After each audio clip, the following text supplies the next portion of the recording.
Well, good morning, good morning, good morning. This is, to all intents and purposes, a catch-up video, letting you know what's been happening over the last month and a half, which isn't a huge amount, to be fair, when it comes to motovlogging. Oh, hello. But just a bit of an update really on what's been going on. So if you have seen, thank you very much. If you haven't seen, I wouldn't recommend it, but I did a tour of Ireland. I say tour, it was a weekend with my missus, and we went to Limerick and Tipperary and some of the Copper Coast, and it was an amazing trip, and I managed to break it up into 6 bite-sized episodes, which was hopefully enjoyed by those that watched it, and I do appreciate the guys that did watch it. Now, we came back from that at the end of August. We've had all of September, and it's currently the 2nd weekend in October, and I have done absolutely nothing. I haven't recorded a video. I've barely been out on the bike, to be fair. A lot of the reason is because I came back from holiday yesterday. We went away to Turkey for a week, which was great, apart from the hotel food, which was shocking, and a bit of a faux pas on their part at the start of the holiday, where we arrived at 2 in the morning only to find that they didn't actually have a room for us, and had to put us up in another hotel for the night, which can only be described as a poor quality version of Faulty Towers, and then pick us up the next day. But from that point it was great. The place where we stayed, Ola Denise, was beautiful. We did all sorts, did boat trips, beach tours, went into another city nearby, and visited some monuments. It was fantastic. It was a really nice week off, but I haven't done any motovlogging since the end of August, which is a bit of a shocker for me, because I've been doing it quite regularly. Also, in that period of time, and this is a bit of an apology, I haven't consumed very much either. I've been kind of having a bit of a detox from it all, just to regroup my thoughts, not from motorcycling, but just from the effort and the time taken for motovlogging. I had an email the other week from Epidemic Sound to say that they were increasing their monthly tariff to £15 a month, which I have to say is well worth it. The quality of the sounds you get from Epidemic Sound, royalty free, and all of the music I use on my videos is from Epidemic Sound, and it was worth every penny. But the trouble is now, with my editing software also increasing recently to £13 a month, that means I'm spending out £28 a month just to record and edit videos if I want to use music on them, which you have to rethink. I mean, you know, that is nearly £300 a year spent out. So I have had a bit of a sort of heart-to-heart with myself on whether I need to carry on doing the videos I do. I'll still record videos, because as I've always said from day one, this is a video diary for myself and anyone else who wants to watch it now, in the past, or in the future. But it is very much a video diary for myself, and I enjoy the fact that you guys come along, and most of you, if not all of you, enjoy it. The comments are great, but I'm wondering whether I continue to do the edited videos, you know, add the music in. I think the music, to be fair, I could cut out, because if I be honest, I kind of give up with the music sometimes, and I just fast forward through it, because when I watch other people's videos, and I love the scenery and I love it, but you kind of tune out when it goes into a musical section, and you just have it on in the background, and then by the time it comes back to another commentary part, you've already gone, the video's already slipped you by. I know that happens, and because I do it myself. So maybe the music I should just ditch. I've just got to re-record some new music over my intro, because that is an Epidemic soundtrack, which means every time I play my videos with that intro, they would do a copyright strike on it, which is just a pain in the arse. So yeah, having a bit of a rethink. seeing what's going on, having to think what I need to do, especially with, like I say, the amount of YouTube I consume as well as the amount of time on YouTube that I create. I'm doing a whole new different version of motovlogging today. Well, not a whole new different version. I've only brought out the Insta360 with me. I've got no GoPro on the front. I've got the wireless Rode mic attached to the 360 and the second part of it here attached to my usual microphone. So I apologise in advance if the sound isn't great. I've tried this once before. The sound was poor. I did it with when I went down to meet Saddlebag 73 in Cornwall, actually in Devon I met him, but we'll skip over that part. You know, we all have our crosses to bear. But yeah, when I went down to meet him, I used this setup on the Harley, but the Harley had no sort of protection for this area here, so I wasn't sure if that was affecting the sound. But also because I was with my wife on the back, we had the intercom going, and I think the intercom was creating interference. Well, I haven't turned that on today, so we'll see if this is any better. I quite like this setup because, you know, anyone who's done, oh no lights, concentration, anyone who's done any sort of motovlogging will know how much weight having a GoPro attached to the helmet adds. So doing it this way, the helmet feels quite light actually, feels quite nice, much more comfortable. I'm out on the Benelli. You might not be able to see actually because the front view will be that way and the rear view will be towards me, so.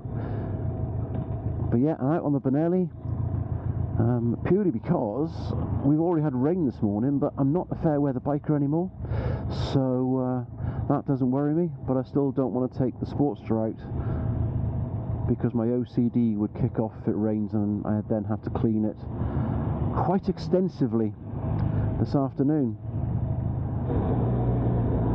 I'll let this biker out here, because he's got an Indian.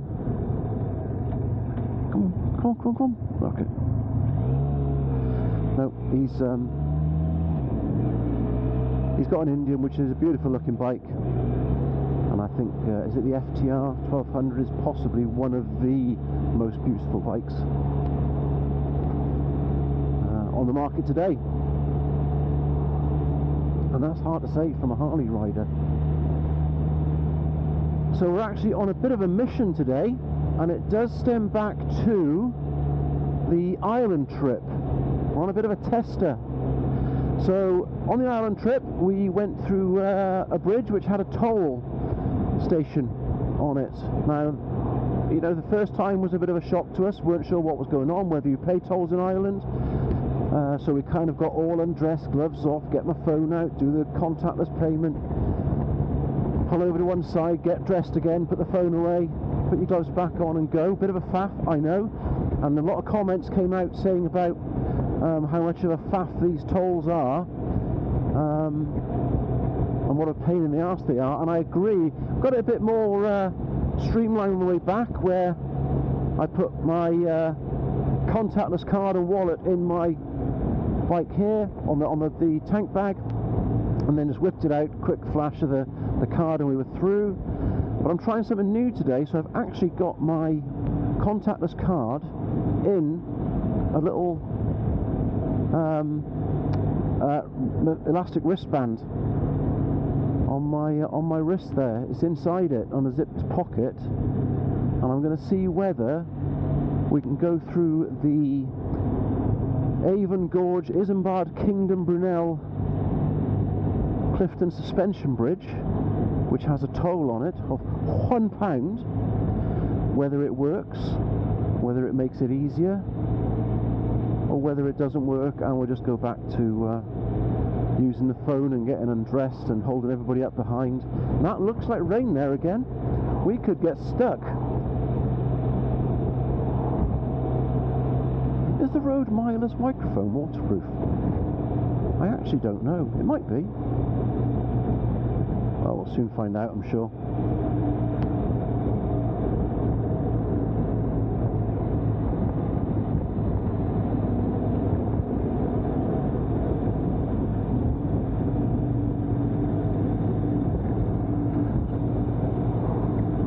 I'm going to let the the Indian bike go past, because I'm sure he's a lot faster than I am. Although he doesn't want to, he's quite happy there, chilling, enjoying the ride.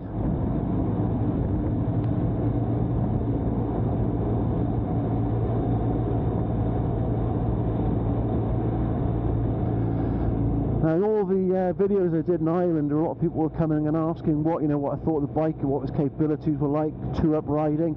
I have to say, the capabilities two-up riding are faultless, absolutely faultless. It'll do it, it's comfortable with it. We did, like I said, Belgium and back initially, and then we went to the west coast of Ireland and back, it was in the space of a weekend on each trip. And the bike was absolutely brilliant. The only thing, and I say the only thing, and this has been in a few comments that I made to other people that have asked, is that you have to plan overtaking manoeuvres two up. With the extra weight and the extra baggage, with the luggage that you take on board, you don't have that initial acceleration that sometimes you might have on another bike. But oh my goodness, that Indian sounds amazing behind. I'll have to open this just in the hope that you can hear it. Yeah, overtaking needs planning. It absolutely needs planning, and that is the only downside of two-up touring.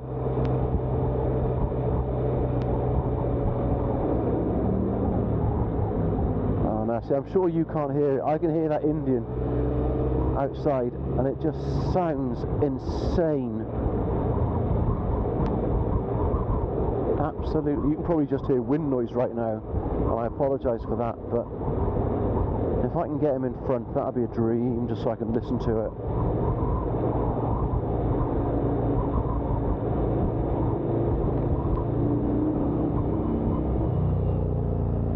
Beautiful.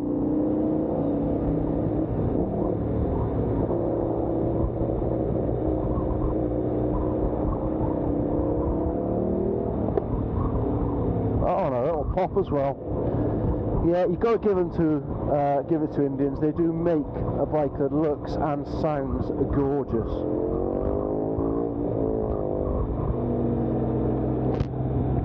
That sound would rival my VTR any day of the week. I think we're about to get blitzed. Yeah, we're about to get blitzed.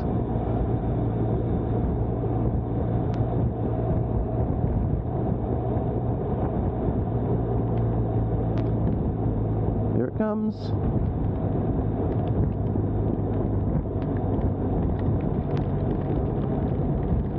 And let's hope it's just a passing shower, eh? Or I might be looking for a new Rode microphone soon. Probably do without having traffic stopped. Not sure if you've seen it yet, but what do you think of the new jacket? It's a Weiss or Weiss sniper jacket, and I got it at the Thruxton BSB meet. It's very comfortable. I'm pretty sure it's waterproof, but we'll soon find out. Or at least showerproof. That's what we're going to go through, is a shower.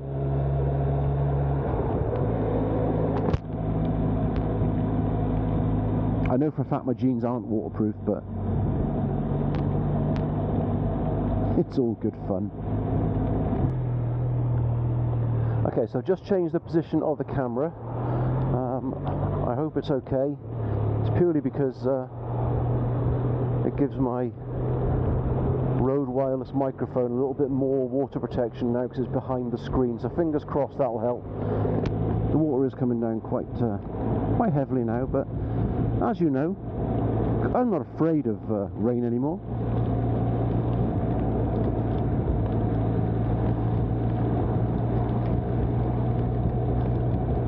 So what is the plan moving forward then? I don't know. I genuinely don't know. I actually had a chat with my other half while on holiday on a sunbed,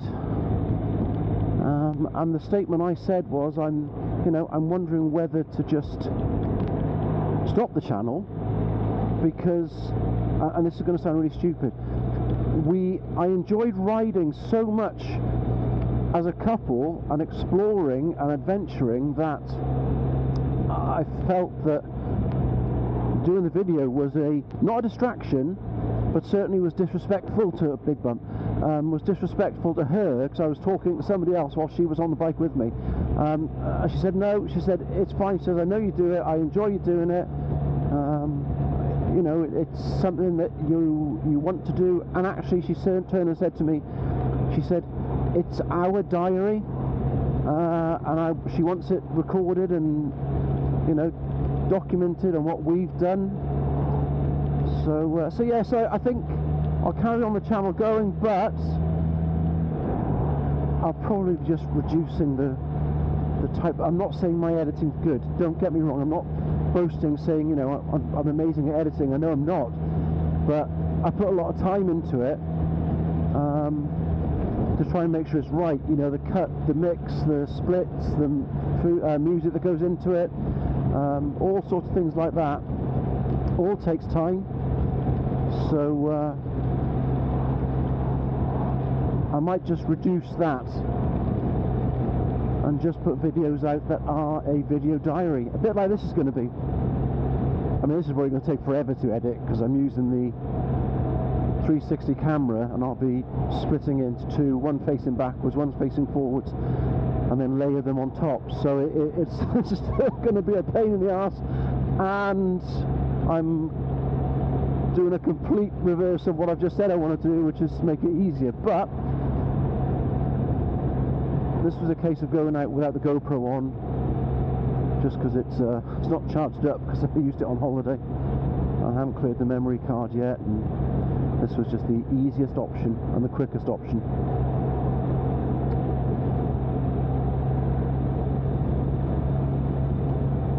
I've got to say, you know, this bike is just effortless to ride. And I mean that in the best possible way. I mean this in the best possible way, but because it doesn't have a huge amount of power, it just doesn't matter. It just ride a motorbike. There's no expectation to be in front of stuff, or to win a race, or to nail a corner, because it's just easy to ride. And that is the best compliment that I can give this bike, is that it is a relaxing bike to be out on, even in the rain.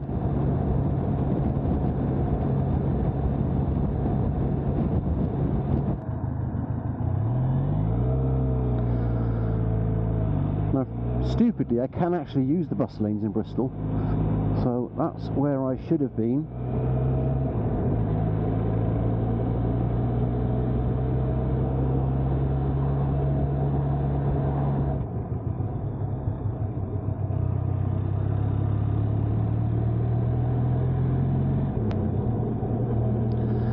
One of Bristol's many pointless 20-mile-an-hour zones. And I say pointless for two reasons. One, it's not more efficient. Mark Drakeford in Wales, if you're listening. Most efficient speed on a motor vehicle is somewhere between 50 and 60 miles per hour if driven properly, as has been tested by numerous manufacturers over decades of years. So maybe you should raise all speed limits to 55 miles an hour across Wales, I don't know. But also they think it's safer, and it is safer if you are hit by a car doing 20 miles an hour instead of 30 miles an hour, 100%. But guess what? If you've got a driver that is doing 20 miles an hour, he is not concentrating on the road. He is looking at radio stations, he is looking at how the heater is set up in his car. Worst of all, but most common, he's checking his phone. Because guess what? He's only doing 20 miles an hour. So why should he concentrate on the road when he's basically doing walking pace? So, in my opinion, it makes it more dangerous.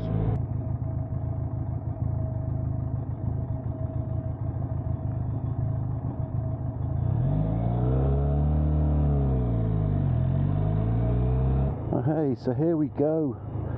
We're just approaching the toll booth now.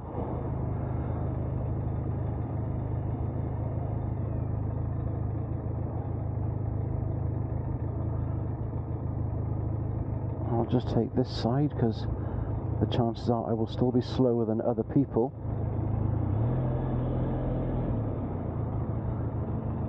Get nice and close.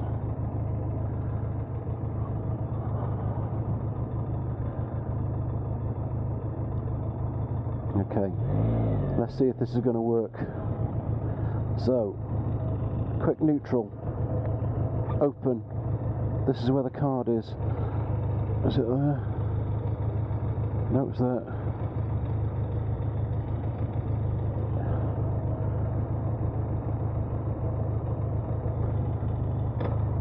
It worked. That's how easy it can be. And now, just as I finish this video, enjoy the Clifton Suspension Bridge.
I would say that is a success.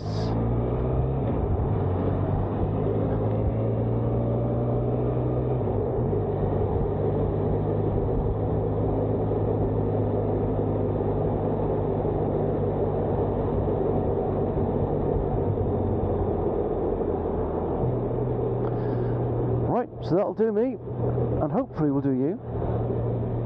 Stay safe, guys, and I'll catch you on the flip side.